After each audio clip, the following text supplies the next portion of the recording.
বর্তমানে ফেসবুক আর ইউটিউব খুললে সবচাইতে বেশি চোখে কাড়ে হচ্ছে মিস চকলেটের এই ব্যাপারটা। মিস চকলেট কি আমি ভালোভাবে ভাই ওরে চিনিও না, কিন্তু আমার কিছু রিলেটিভ বলতেছে যে তুমিও তো ওরে নিয়ে কিছু একটা বলতে পারো।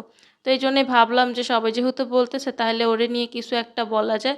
তো মিস চকলেটের এই ব্যাপারটা নিয়ে একটুখানি ঘাটাঘাটি করে দেখলাম যে সে হচ্ছে গিয়ে মানে মেবি স্কুলে পড়ে এখন।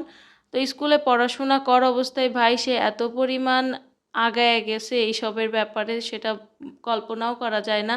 সবাই বলতেছে ডাবল টাইমিং ডাবল টাইমিং।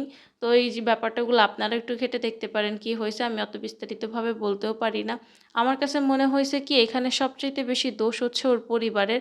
পরিবার থেকে যদি ভাই ভালো শিক্ষা পায় কখনোই একটা বাচ্চা নষ্ট হওয়ার কোনো চান্সেই নাই।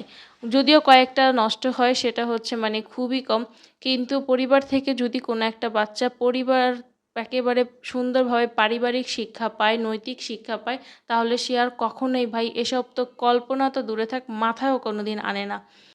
আমার মনে আছে আমি যখন স্কুলে পড়তাম তখন হচ্ছে গিয়ে আমাদের স্কুলটা অত বেশি দূরেও ছিল না, আমার স্কুলটা খুবই কাছাকাছি ছিল, বাসা থেকে হেঁটে গেলে মেবি 15 মিনিটের রাস্তা ছিল, এরকম একটা দূরত্ব। তো সব সময় আম্মু আমাকে বলতো কি যে দেখো স্কুল থেকে হচ্ছে সোজা বাসায় আসবা, আবার যখন স্কুলের টাইম হবে ঠিক বাসা থেকে সোজা স্কুলে যাবা, কোনো একটা বান্ধবীর বাসাও যাবা না আর কোথাও ঘুরতেও যাবা না। আবার অনেক সময় দেখা গেছে হাফ ক্লাস করে তারপর ছুটি হয়ে যাইতো, সেই সেই টাইমটাতে হচ্ছে আম্মু সবসময় বলে দিত সরাসরি বাসায় চলে আসবা, কেননা মা কিন্তু তোমাকে নিয়ে প্রচণ্ড পরিমাণে চিন্তা করি যে তুমি কোথায় গেছো। তো ওই ব্যাপারগুলো না মাথার মধ্যে কাজ করতো, আর কখনোই তো না বলে কোথাও যাইতাম না।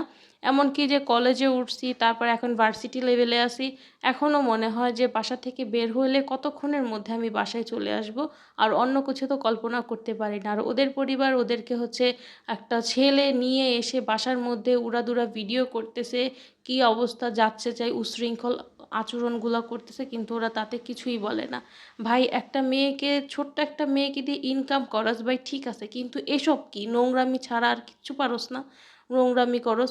আর পরিবারের যেসব অবস্থা, আর প্লিজ আপনাদের সবাইকেও বলতেছি আপনারা প্লিজ কেউ আমাকে এসব ব্যাপারে একদম কোনো প্রশ্ন করবেন না, আর হচ্ছে এসব ব্যাপারে কোনো কথাও বলতে বলবেন না, কারণ আমার এসব ব্যাপার দেখলে, এসব জিনিস দেখলেই মাথার মধ্যে একটা আগুন উঠে যায়, এগুলো আমি প্রচণ্ড পরিমাণে ঘৃণা করি।